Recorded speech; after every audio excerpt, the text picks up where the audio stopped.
But here's some actual examples from our industry.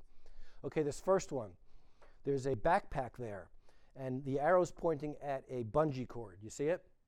Okay, and this is like, and the bungee cord's not really attached to anything. This is, you ever hear the saying, nice landing, wrong airport? This is what this is. I mean, using a bungee cord and not attaching it is just crazy because it gives you the illusion that it's secured. And I wouldn't even say, a bungee cord is not the best way to do it, but it's better than nothing, although in this case, it's worse than nothing because you think it's attached. So let's talk about all the risks that I see in this picture. Number one, the guy hits the brakes, or the girl hits the brakes, and the backpack goes flying through the rear windshield and hits the driver. I've never seen that happen very often, but it could. Or it could just break the windshield and surprise you, cause another accident, okay? But more likely, you hit the brakes or you get in an accident, and this backpack goes tumbling, and now you have to repair the backpack because you've damaged the backpack. We see that all the time.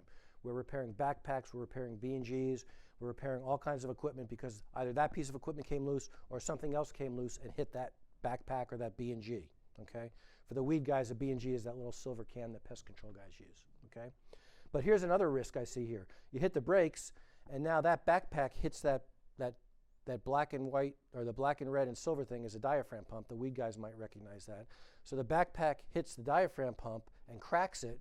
You go to start your power sprayer, and now you get a face full of chemical at 200 psi right in your face because you have a crack in your pump because you didn't secure your backpack, okay? We see that all the time.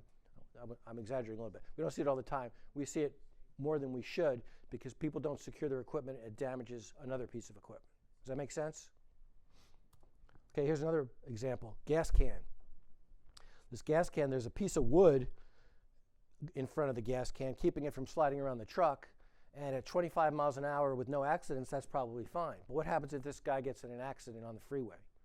I mean, a 6-gallon can of gas going flying at 60 miles an hour, what is that going to do? I don't know. I mean, I don't even know. Is it worse as a projectile or is it worse as a flammable object? I don't know, but it's scary, okay? And that, in my opinion, is just unacceptable. Does that make sense? That's the kind of thing. Just do a quick check of your equipment before you take off and say, if I get in an accident, what's going to happen? It's scary stuff. Here's another one. This was an organization that I guess was a little bit tight on money and didn't want to spend $15 to fix their hose reel, so they put a cord around it. And when you put a cord around your hose reel, things like this happen. And this might be a little tough to see. This bottom picture here, this is a green guard gun. It's totally trashed. This is all worked, is all scraped up, and this is really tweaked here. The bolt that goes through there is off, and this whole trigger assembly is out of whack.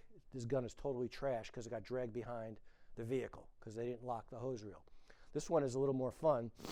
This one, some of you pest control guys will recognize that. That's on a 36 gun. And this got dragged behind the truck for had to be miles because it was completely worn flat.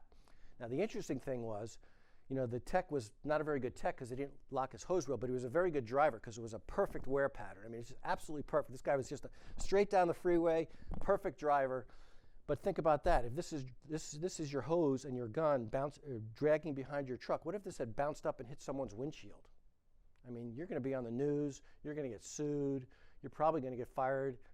Nightmare, okay? So check, another thing to check your hose reel, make sure it's locked. Check everything, but that's just another perfect example of the kind of thing we see.